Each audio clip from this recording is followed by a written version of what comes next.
মিটিংয়ের মাধ্যমে ট্রাইব্যুনাল গঠন করে তথাকথিত মানবতা বিরোধী অপরাধের বিচারের নামে নির্বিচারে রাজনৈতিক বন্দীদেরকে হত্যা করা হয়েছে। এ সকল বিচার হওয়ার আগ পর্যন্ত আমরা রাজপথ থেকে ফিরে যাব না। আমরা দৃঢ়ভাবে বলতে চাই, আমরা বিগত 6 মাস দেখতে পাচ্ছি কিছু রাজনৈতিক দল তারা চাষিবাদের বিচারের দাবিতে সরবনা থেকে বাস স্ট্যান্ড, টেম্পো স্ট্যান্ড, দাদাবাজি, চিন্তায় সকলের মধ্যে জড়িয়ে পড়েছে। এ জাতির অবস্থা ঐক্যের বদলে তারা সকল ধরনের চেষ্টা করছে। আমরা এ জাতিকে ঐক্যবদ্ধভাবে সুন্দর একটি বাংলাদেশ নির্মাণ করার জন্য আহ্বান জানাচ্ছি। রাজনৈতিক মতামত যদি সুবিধায় না হয় তাহলে আরেকটি উৎসবের জন্য প্রস্তুতি নয়।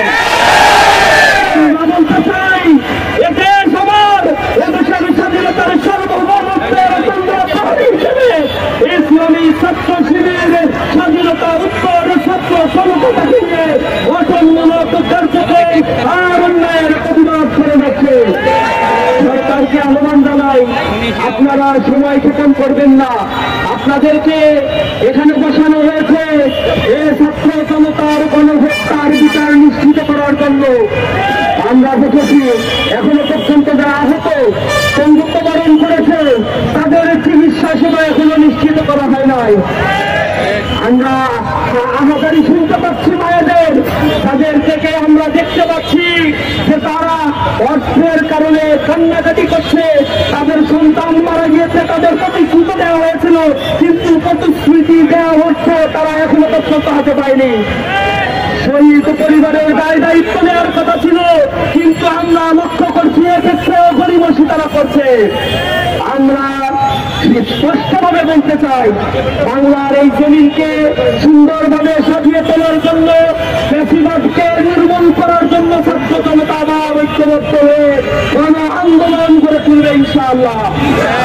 সর্বশেষ আমি সবাইকে ধন্যবাদ জানাচ্ছি এই গণ মিছিলে অংশগ্রহণ করার জন্য।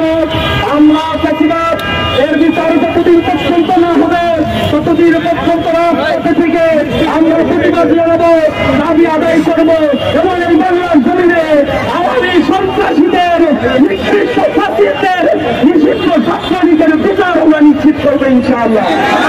সবাইকে আন্তরিক ধন্যবাদ ও মোবারকবাদ জানিয়ে আজকে